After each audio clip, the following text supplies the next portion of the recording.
وَأَقِمِ الصَّلَاةَ لِذِكْرِی، اور میری یاد کے لیے نماز قائم کر۔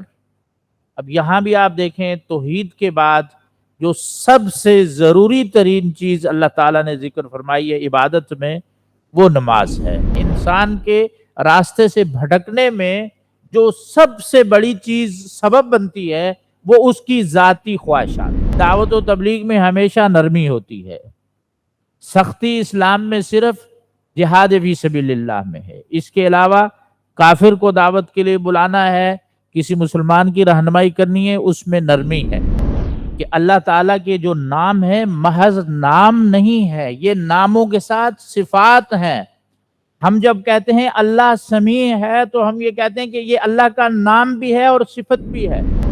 فَإِنَّهُ يَعْلَمُ السِّرَّ وَأَخْفَى، وہ اللہ کی ذات جو ہے وہ سر یعنی بھید کو بھی جانتی ہے، جو دل میں چھپی بات ہے، وہ اخفا جو اس سے زیادہ پوشیدہ ہے، یعنی جو ابھی دل پر آئی نہیں ہے، انسان نے بھی سوچی نہیں ہے۔ تشبیہ دینا مخلوق سے اللہ کی صفات کو، یہ بھی اللہ کے ناموں اور صفات میں الحاد ہے۔ یا اللہ کا نام کوئی ایسا رکھ دینا جو اس نے نہیں رکھا، یہ بھی الحاد ہے۔ وَلَقَدْ يَسَّرْنَا الْقُرْآنَ لِلذِّكْرِ فَهَلْ مِن مُّدَّكِرٍ۔ اعوذ باللہ من الشیطان الرجیم، بسم اللہ الرحمن الرحیم۔ طٰہَ مَا أَنزَلْنَا عَلَيْكَ الْقُرْآنَ لِتَشْقَىٰ۔ آج انشاءاللہ اللہ کی توفیق سے ہم سورۃ طٰہَ کی تفسیر کا آغاز کریں گے۔ سورہ طٰہَ مکی سورت ہے۔ اس سورت میں اللہ تعالیٰ نے اس قرآن کے نزول کا مقصد بتایا ہے کہ یہ کس مقصد کے تحت نازل کیا گیا ہے۔ دوسرا اس میں یہ بتایا گیا ہے کہ یہ کس ہستی کی طرف سے نازل کیا گیا ہے۔ پھر یہ بھی بتایا ہے کہ جو شخص سے اعراض کرے گا، اس کی باتوں کو نہیں مانے گا، تو اس کی زندگی تنگ کر دی جائے گی، ہمیشہ پریشان رہے گا، دنیا میں بھی اور آخرت میں بھی۔ پھر اس صورت میں اللہ تعالیٰ نے تسلی دی ہے رسول نبی کریم صلی اللہ علیہ وسلم کو سیدنا موسیٰ علیہ السلام کا واقعہ تفصیل سے بیان کر کے۔ موسیٰ علیہ السلام کو بڑی تکالیف کا سامنا کرنا پڑا، اور اس وقت کی سب سے جو جابر شخصیت تھی فرعون کی، اس سے ان کو سامنا کرنا پڑا، اور ان کی استقامت میں کوئی کمی نہیں آئی۔ پھر اسی صورت میں اللہ تعالیٰ نے کچھ قیامت کے حالات کا بھی تذکرہ کیا ہے، جیسا کہ اکثر مکی صورتوں میں ایسا ذکر ہوتا ہے۔ تو فرمایا کہ طٰہَ، یہ حروف مقطعات ہیں، ما انزلنا علیک القرآن لتشقیٰ، ہم نے آپ پر یہ قرآن اس لیے نہیں اتارا کہ آپ مشقت میں پڑ جائیں۔ آپ صلی اللہ علیہ وسلم کا معمول یہ ہوتا تھا کہ اگر کوئی ایمان نہیں لاتا تھا تو آپ کو انتہائی رنج افسوس ہوتا تھا کہ اس کو میں خیر کی طرف بلا رہا ہوں اور اس کی بھلائی کی میں بات کر رہا ہوں، اور یہ اس بھلائی کو قبول نہیں کر رہا، تو آپ بڑے پریشان ہو جایا کرتے تھے۔ حتیٰ کہ بعض میں یہ آیات میں یہ بھی آیا ہے کہ آپ ہلاک کر دیں گے اپنے آپ کو اس غم میں۔ تو اللہ تبارک و تعالی نے فرمایا کہ آپ کو مشقت میں ڈالنے کے لیے ہم نے یہ قرآن نہیں اتارا، آپ ان پر حسرت کر کے، غم کر کے، افسوس کر کے اپنے آپ کو مشقت میں نہ ڈالیں۔ الا تذکرۃ لمن یخشیٰ، یہ تو یاد دہانی ہے، مگر تذکرۃ، یہ تو یاد دہانی ہے، لمن یخشیٰ، اس کے لیے جو اللہ سے ڈرتا ہے اور جو قیامت میں اللہ سے ملاقات سے خوف ہے جس کو، اس کے لیے یہ یاد دہانی ہے۔ اگر کوئی چاہتا ہے تو اس کو اختیار کر لے، اس کے فائدے میں ہے۔ تنزیلا ممن خلق الارض والسماوات العلی، یہ نازل کردہ ہے اس ذات کی طرف سے جس نے پیدا کی ہے زمین، والسماوات العلی، اور اونچے اور بلند آسمان، یہ اس ہستی کی طرف سے اتاری گئی کتاب ہے۔ الرحمن علی العرش استوى، وہ رحمان کی ذات جو عرش پر مستوی ہے جیسا کہ اس کی ذات کو لائق ہے۔ لہو ما فی السماوات وما فی الارض وما بینہما، اسی کے لیے ہے، اسی کی ملکیت ہے، ما فی السماوات، جو آسمانوں کے درمیان ہے، وما فی الارض، جو زمین میں ہے، وما بینہما، جو آسمان اور زمین کے درمیان ہے، خلا ہے، وہ بھی اسی کی ملکیت ہے، وما تحت الثری، اور اس مٹی کی نچلی تہ میں، اس زمین کی آخری تہ میں بھی جو کچھ ہے وہ اسی کی ملکیت ہے، اسی کے لیے ہے۔ مطلب یہ ہے کہ آسمان، زمین، خلا، اور زمین کا اوپر کا حصہ اور زمین کا نچلا حصہ، یہ سب اللہ تبارک و تعالی کی ذات کی ملکیت ہے۔ وَإِن تَجْهَرْ بِالْقَوْلِ فَإِنَّهُ يَعْلَمُ السِّرَّ وَأَخْفَى، اگر آپ ظاہر کریں بات کو، یعنی اللہ کا ذکر یا دعا اونچی آواز سے کریں، فَإِنَّهُ يَعْلَمُ السِّرَّ وَأَخْفَى، وہ اللہ کی ذات جو ہے وہ سر یعنی بھید کو بھی جانتی ہے، جو دل میں چھپی بات ہے، وہ اخفا، جو اس سے زیادہ پوشیدہ ہے، یعنی جو ابھی دل پر آئی نہیں ہے، انسان نے ابھی سوچی نہیں ہے، یہ بھی جانتی ہے اللہ کی ذات کہ یہ اگر سوچے گا تو کیا سوچے گا مستقبل میں۔ تو یہ اللہ رب العالمین کی قدرت کاملہ کی نشانیاں بتائی گئی ہیں کہ ہر چیز اسی کی پیدا کردہ ہے، ہر چیز کا وہی مالک ہے، اور ہر چیز سے اتنی باریکی سے مطلع ہے کہ پوشیدہ چیزوں کو بھی جانتا ہے، اور جو ابھی انسان نے اپنے دل میں سوچی بھی نہیں ہے اس کو بھی وہ جانتا ہے کہ مستقبل میں انسان نے کیا سوچنا ہے۔ اللہ لا الہ الا ہوا، اللہ کی ذات، یعنی یہ سب چیزیں جو بتائی گئی ہیں ان کی مالک وہ اللہ کی ذات ہے۔ لا الہ، نہیں ہے کوئی معبود، الا ہوا، مگر وہی۔ لہ الاسماء الحسنی،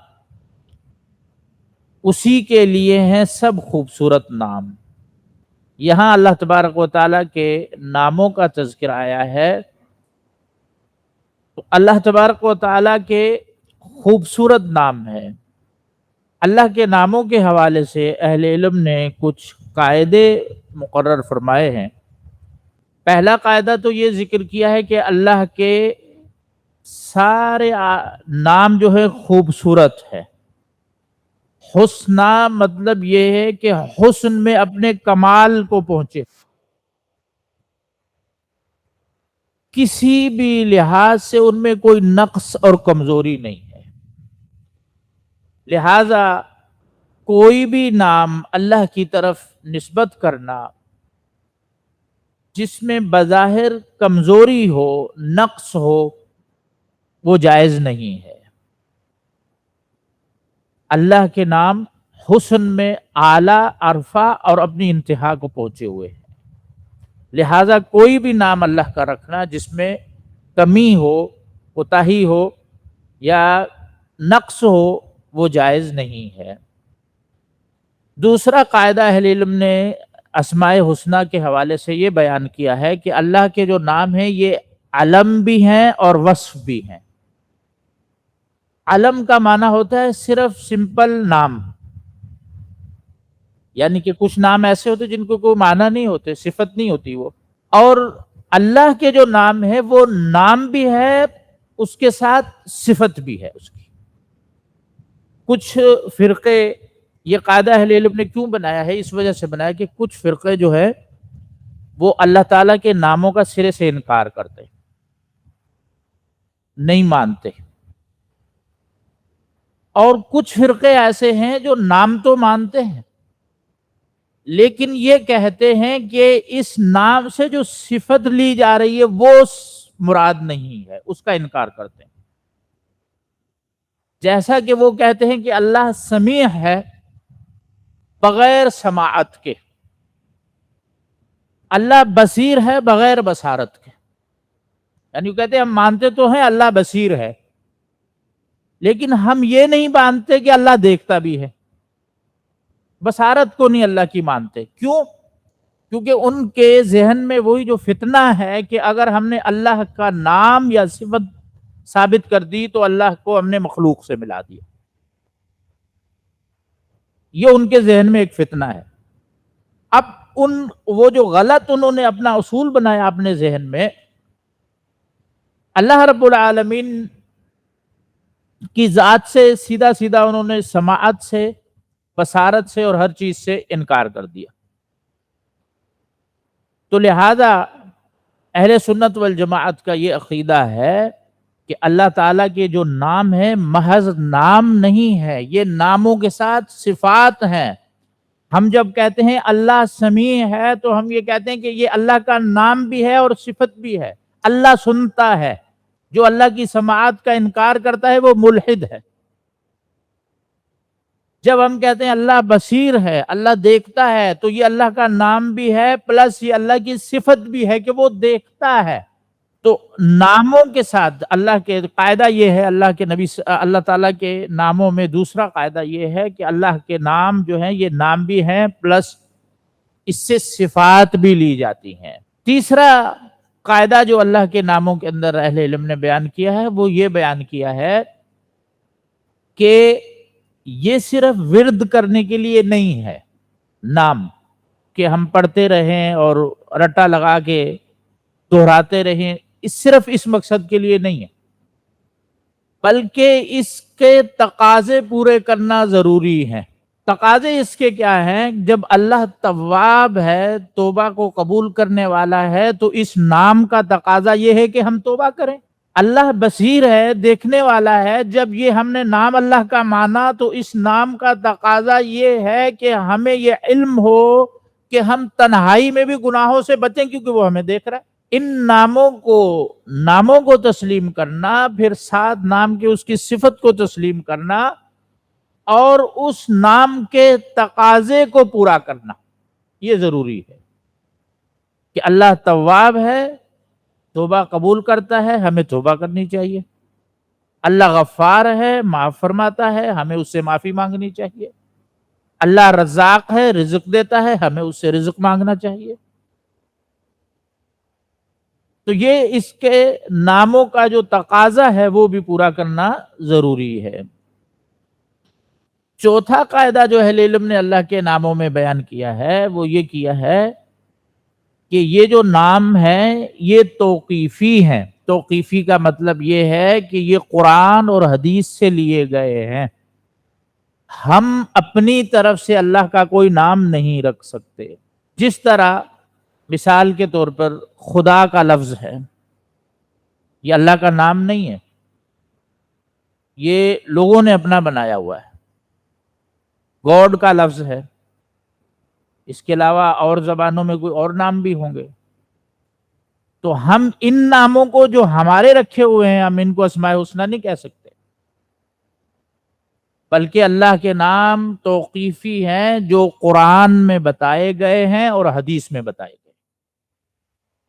قرآن اور حدیث سے ہٹ کر ہم کوئی بھی نام اللہ کی طرف نسبت نہیں کر سکتے، کیونکہ اللہ تعالیٰ نے منع فرمایا ہے وَأَن تَقُولُوا عَلَى اللَّهِ مَا لَا تَعْلَمُونَ. اللہ پر ہرگز کوئی ایسی بات نہیں کرنا جس کا تمہیں پتہ نہیں. تو جس نام کا ہمیں پتہ نہیں ہے کہ اللہ کا نام ہے بھی یا نہیں تو ہم نے وہ نام اللہ کی طرف نسبت نہیں کرنا. ایک اور قاعدہ اہل علم نے اللہ کے ناموں کے بارے میں ہی بتایا ہے، وہ یہ بتایا ہے کہ اللہ کے نام جو ہیں وہ ان کی کوئی مخصوص تعداد نہیں ہے، وہ لامحدود ہیں. ہمارے ہاں جو عموماً معروف ہے کہ 99 نام ہیں، اللہ کے اس سے زیادہ نام ہیں، لیکن وہ جو فضیلت وارد ہے کہ جس نے ان کو شمار کر لیا، ان کے مطابق عمل کر لیا، وہ جنت میں داخل ہو گیا، وہ 99 ناموں کی فضیلت ہے۔ اللہ کے نام اس سے بھی زیادہ ہیں۔ اس کی کیا دلیل ہے؟ اس کی دلیل حدیث میں ہے کہ نبی کریم صلی اللہ علیہ وسلم یہ دعا مانگا کرتے تھے کہ اسألک بکل اسم ہوا لک، اللہ میں تجھ سے سوال کرتا ہوں ہر اس نام کا واسطہ دے کر جو تو نے تیرا رکھا ہوا ہے، نام تو نے اپنا رکھا ہے، سمیت بھی نفسک، جو تو نے اپنا نام رکھا ہے، او انزلتہ فی کتابک، میں اس نام کا بھی واسطہ دیتا ہوں جو تو نے اپنی کتاب میں اتارا ہے، او علمتہ احدا من خلقک، اس نام کا بھی واسطہ دیتا ہوں جو مخلوق میں سے تو نے کسی کو سکھایا ہے، او استأثرت به فی علم الغیب عندک، اور اس نام کا بھی واسطہ دیتا ہوں جو تو نے علم غیب میں اپنے پاس چھپا رکھا ہے، کسی کو بتایا نہیں ہے، یعنی نہ تو نے اپنے کسی بندے کو بتایا ہے، نہ تو نے کسی کتاب میں اتارا ہے، نہ مخلوق میں سے کسی کو سکھایا ہے، میں تجھے اس نام کا بھی واسطہ دیتا ہوں۔ تو مطلب یہ ہے کہ کئی نام اللہ کے ایسے ہیں جو اللہ کے علم غیب میں ہیں، کسی مخلوق میں سے کسی کو پتہ نہیں ہے۔ تو لہٰذا یہ کہنا کہ صرف 99 نام ہیں اللہ کے، یہ بات ٹھیک نہیں ہے۔ اللہ تعالیٰ کے اس سے زیادہ نام ہیں، بلکہ لامحدود نام ہیں، کچھ اللہ نے ہمیں بتائے ہیں، کچھ نہیں بتائے۔ اور آخری جو قاعدہ ہے، اللہ کے ناموں میں الحاد سے منع کیا گیا ہے، جیسا کہ غالباً سورہ اعراف میں اللہ رب العالمین نے یہ ذکر فرمایا ہے کہ وَذَرُوا الَّذِينَ يُلْحِدُونَ فِي أَسْمَائِهِ، ان لوگوں کو چھوڑ دو جو میرے ناموں میں الحاد کرتے ہیں۔ الحاد کا مطلب ہوتا ہے تبدیلی کر دینا، تحریف کر دینا۔ اب الحاد کیا ہے؟ ایک الحاد تو یہ ہے کہ اللہ کے نام اور صفت کا انکار کر دیں، جیسے کچھ باطل فرقوں نے کیا ہے، انہوں نے سرے سے نام کا بھی انکار کیا اور صفات کا بھی انکار کیا۔ دوسرا الحاد یہ ہے کہ اللہ کے نام یا صفت کو مخلوق سے مشابہت دینا، کہ ہم سمجھیں کہ اللہ تو سنتا ہے، تو سننے کے لیے کان چاہیے، تو ہم اللہ کے لیے کان ثابت کر رہے ہو، یہ بات جائز نہیں ہے۔ ہم کہیں گے اللہ سنتا ہے کما یلیق بجلالہ، جیسا اس ذات کو لائق ہے، اس کی کیفیت ہمیں نہیں پتا۔ تو تشبیہ دینا مخلوق سے اللہ کی صفات کو، یہ بھی اللہ کے ناموں اور صفات میں الحاد ہے۔ یا اللہ کا نام کوئی ایسا رکھ دینا جو اس نے نہیں رکھا، یہ بھی الحاد ہے۔ اور اللہ کا نام لے کر کسی مخلوق پر چپساں کر دینا اسی معنی میں جو اللہ کے لیے استعمال ہوتا ہے، یہ بھی جائز نہیں ہے۔ مثال کے طور پر جیسا کہ اہل مکہ نے عزا جو بت تھا اس کا نام عزا اس وجہ سے رکھا ہوا تھا کہ اللہ کے نام عزیز سے لیا تھا، تو جو اللہ کا جس معنی میں وہ نام ہے اسی معنی میں انہوں نے اس بت پر رکھا تھا اور اس سے اپنی ضرورتیں پوری کرواتے تھے۔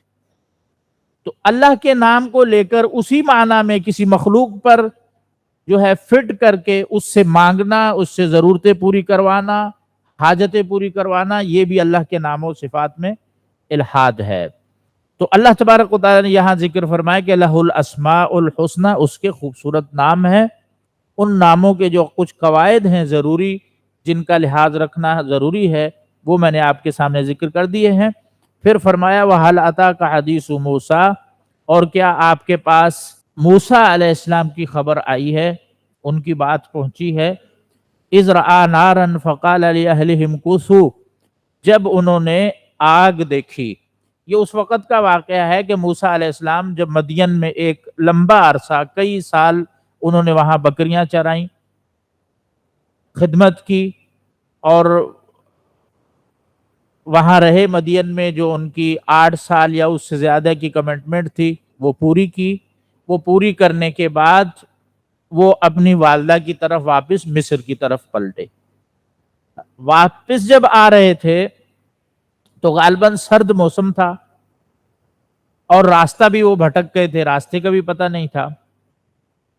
تو ان کا ایک جگہ سے گزر ہوا تو دیکھا کہ آگ کے شعلے بلند ہو رہے ہیں. تو پھر انہوں نے اپنے اہلیہ سے کہا، فقال اہلہ، انہوں نے اپنے گھر والوں سے کہا، امکثو، تم ٹھہرو، تم یہاں ٹھہرو، انی آنست نارن، مجھے آگ دکھائی دی ہے، لعلی آتیکم منہا بقبس، شاید میں تمہیں یا تمہارے لیے لے آؤں اس میں سے کوئی انگارہ، یعنی کہ اس کو جلا کے ہم اپنی سردی کو مٹا سکیں، او اجد علی النار ہدی، یا مجھے اس آگ کے پاس کوئی رہنمائی مل جائے، راستے کی رہنمائی مل جائے، کہ ظاہر سی بات ہے کوئی آگ جل رہی ہے تو کوئی جلانے والا بھی ہوگا، تو اس سے میں راستہ پوچھ لوں کہ کس طرف جانا ہے. یا یہ بھی مطلب اہل تفسیر نے لیا ہے کہ اس سے کچھ انگارہ لے لوں میں، اور اس کی روشنی میں، کیونکہ اندھیرا زیادہ ہے اور راستہ چلنے بھی مشکل ہو رہی ہے، تو اس کی روشنی میں مجھے راستہ دکھنے میں کوئی مدد مل جائے. فلما اتاہا، جب وہ وہاں پہنچے، یعنی اس آگ کے پاس پہنچے، نودیا یا موسیٰ، آواز دی گئی اے موسیٰ. یہ آواز ایک درخت سے آئی، جیسا کہ اللہ تعالیٰ نے آگے سورہ قصص کی آیت نمبر 30 میں بیان کیا ہے کہ یہ ایک درخت سے آواز آئی، اور یہ رب العالمین کی ندا تھی، انی انا ربک، بے شک میں آپ کا پروردگار ہوں، فاخلع علیک، تو آپ اپنی جوتیاں اتار دیں، انک بالوادی المقدس طویٰ، کیونکہ آپ پاک میدان طویٰ میں موجود ہیں، آپ ایک پاک وادی میں ہیں، یہاں اپنی جوتیاں اتار دیں. اہل علم نے اس کی 2-3 وجوہات بیان کی ہیں کہ جوتیاں اتارنے کا کیوں کہا گیا. اس میں ایک وجہ تو یہ بیان کی کہ یہ تاکہ ان میں زیادہ تواضع پیدا ہو، انکساری پیدا ہو، عاجزی پیدا ہو، کیونکہ جو ننگے پاؤں انسان ہوتا ہے اس میں تکبر کی صفت کم ہوتی ہے، تو لہذا عاجزی، انکساری کے اظہار کے لیے انہیں یہ حکم دیا گیا. بعض اہل علم نے یہ ذکر کیا ہے کہ شاید انہوں نے جو چپل پہنی ہوئی تھی وہ کسی حرام جانور کی کھال کی بنی ہوئی تھی، کیونکہ وہ اس وقت نبی تو نہیں تھے اور حلال حرام کی وحی تو نہیں ان کے پاس آئی تھی، تو لہذا انہوں نے وہ چپل پہنی ہوئی تھی. تو اللہ تعالیٰ نے یہ حکم دیا کہ آپ چپل اتار دیں، کیونکہ اللہ تو پاک ہے، پاک چیز کے علاوہ کسی کو پسند نہیں کرتا. ایک وجہ یہ بھی بیان فرمائی ہے مفسرین نے، اور ایک تیسری وجہ یہ بیان فرمائی ہے کہ وہ پاکیزہ وادی تھی، اور اس پاکیزگی کی برکت موسیٰ علیہ السلام کو مکمل حاصل ہو جائے، اس وجہ سے ان کو حکم دیا کہ آپ اپنی چپل اتار دیں. غرض یہ ہے کہ کوئی بھی اس میں سے وجہ ہو، اللہ تعالیٰ نے ان کو حکم دیا کہ فاخلع علیک، آپ اپنی جوتیاں اتار دیں، انک بالوادی المقدس طویٰ، کیونکہ آپ پاک طویٰ وادی میں ہیں. وَأَنَا اخْتَرْتُكَ، یہاں سے ان کو اللہ تعالیٰ نے نبوت پر سرفراز کیا، رسالت دی، اور فرمایا اور میں نے آپ کو چن لیا ہے، منتخب کر لیا ہے. فَاسْتَمِعْ لِمَا يُوحَىٰ، اب جو وحی کی جائے گی اسے کان لگا کر سنیں. اب وحی دیکھیں، سب سے پہلی توحید کی وحی ہے، اننی انا اللہ لا الہ الا انا، بے شک میں اللہ ہوں، لا الہ، نہیں ہے کوئی معبود، الا انا، مگر میں، فاعبدنی، پس تو میری ہی عبادت کر، وَأَقِمِ الصَّلَاةَ لِذِكْرِي، اور میری یاد کے لیے نماز قائم کر. اب یہاں بھی آپ دیکھیں توحید کے بعد جو سب سے ضروری ترین چیز اللہ تعالیٰ نے ذکر فرمائی ہے عبادت میں، وہ نماز ہے. تو یہ حکم ہوا کہ سب سے بنیادی اور اہم ترین جو انسان پر پابندی ہے پہلی وہ توحید ہے، اور اس کے بعد نماز ہے.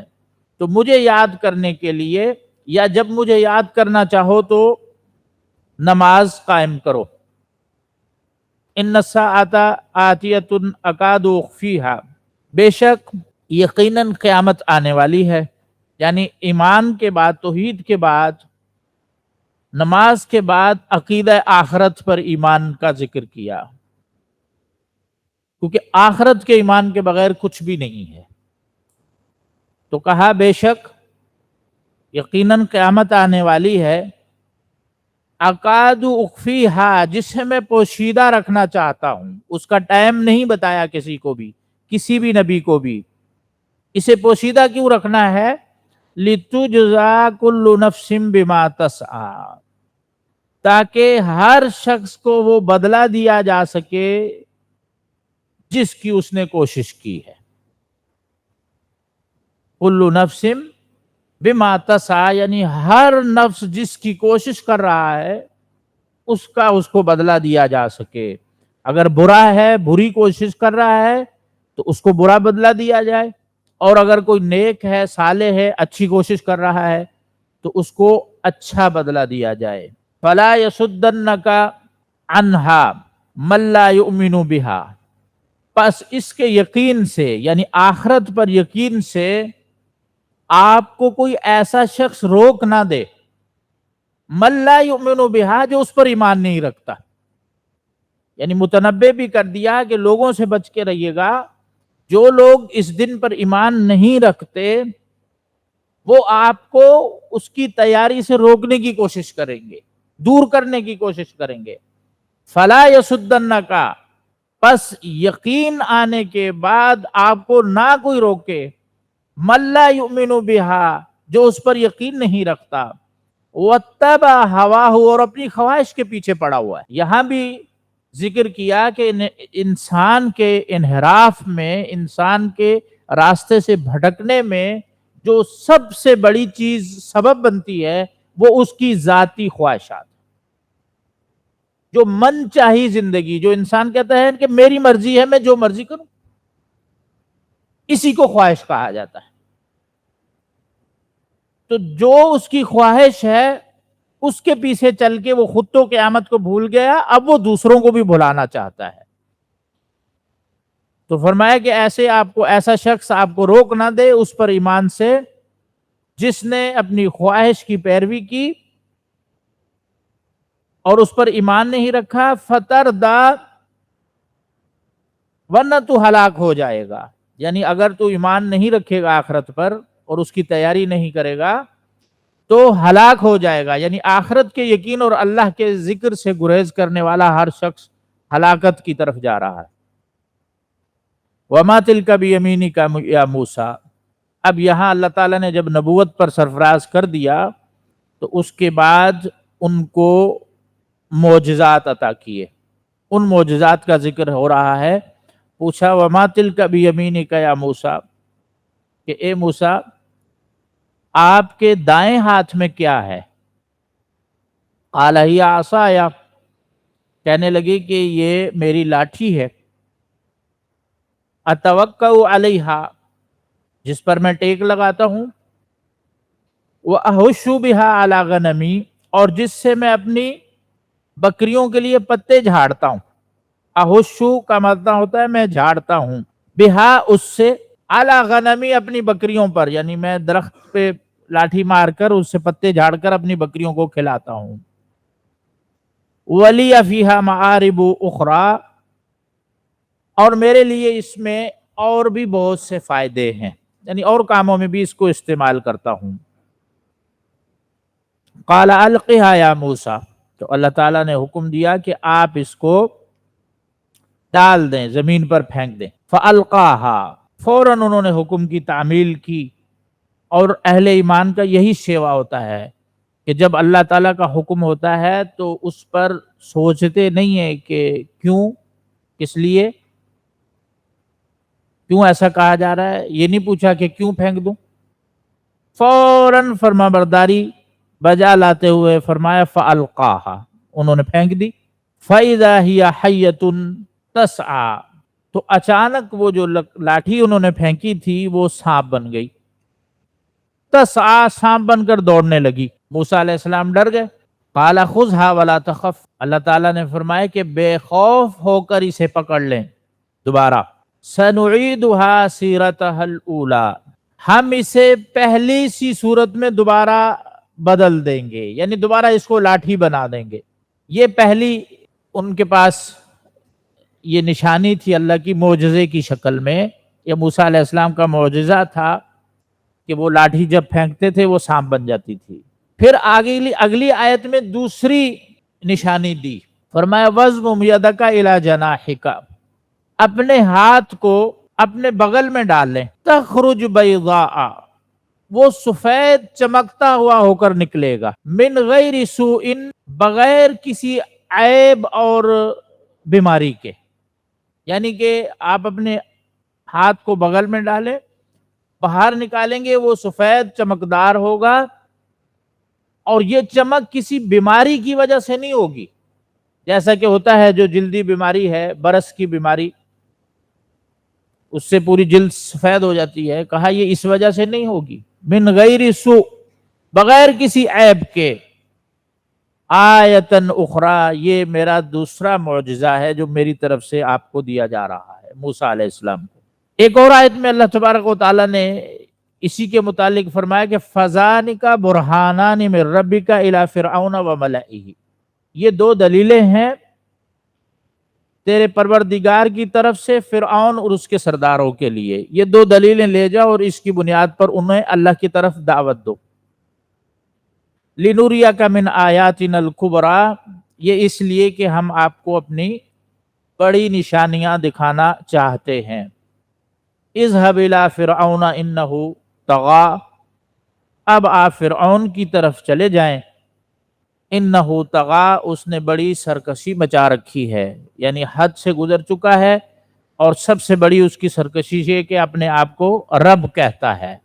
انا ربکم الاعلی، کہتا ہے میں آپ کا بلند تر یعنی سب سے بڑا رب ہوں. یہ سب سے بڑی سرکشی ہے. اور دوسری اس کی سرکشی یہ ہے کہ اس نے بنی اسرائیل کو غلام بنا رکھا ہے. انہو طغا، کہ اس نے سرکشی مچا رکھی ہے، فساد مچا رکھا ہے. قال رب اشرح لی صدری، پھر موسیٰ علیہ السلام نے اپنے لیے دعا کی کہ اے میرے رب میرے سینے کو کھول دے، کشادہ کر دے، تاکہ میں یہ اتنا بڑا جو بوجھ ہے وحی کا، اس کو میں سہ سکوں، اس کو برداشت کر سکوں، اس کا حق ادا کر سکوں. وَيَسِّرْ لِي أَمْرِي، اور میرے مشن کو، میرے کام کو جس کی طرف تو مجھے بھیج رہا ہے وہ میرے لیے آسان فرما دے.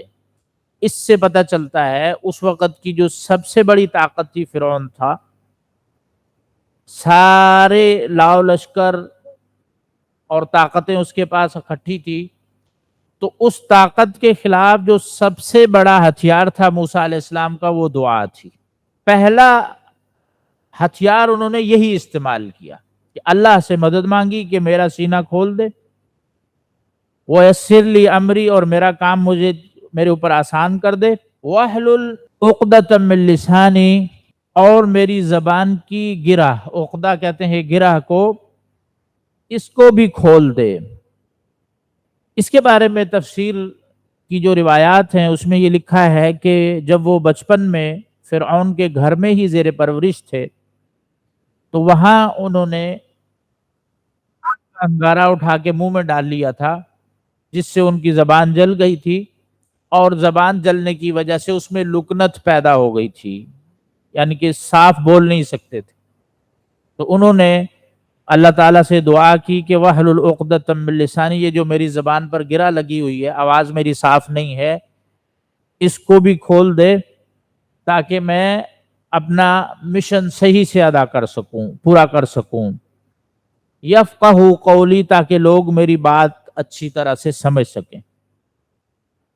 وَاجْعَل لِّي وَزِيرًا مِّنْ أَهْلِي، اور میرا وزیر مقرر کر دے میرے ہی گھر سے، میرے ہی کنبے سے. یعنی کہ یہ انہوں نے سب اپنے لیے دعائیں کی، اللہ سے مدد کی، اور جو دنیاوی اسباب کے لیے مدد تھی وہ بھی اللہ سے طلب کی کہ میرے بھائی کو، ہارون کو، میرے ہی خاندان سے میرا وزیر مقرر کر دیں، یعنی مددگار مقرر کر دیں، بوجھ اٹھانے والا. ہارون آخی، یعنی میرے بھائی ہارون کو،